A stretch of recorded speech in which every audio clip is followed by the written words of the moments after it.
अस्सलाम वालेकुम नाजरीन, मैं हूं साजिद मुग़ल। आप देख रहे हैं YouTube channel Sajid Saim collection.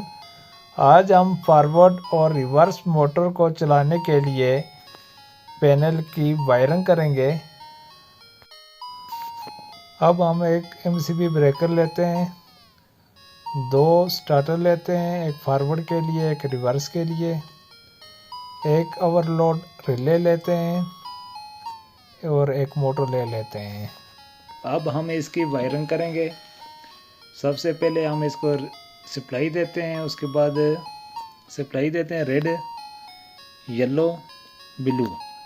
ऊपर से भी ऐसे पहले रेड देते हैं, फिर येलो का कनेक्शन करते हैं, फिर ब्लू का करते हैं।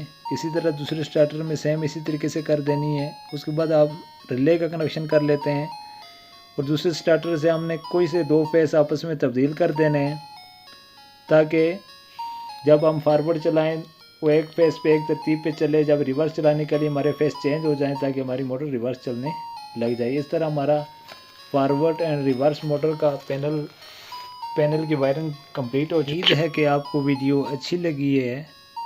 अगर आपको वीडियो अच्छी लगी है तो मेरे चैनल को सब्सक्राइब कर दें, लाइक, कमेंट और शेयर भी ज़रूर कर लें। अल्लाह हाफिज़।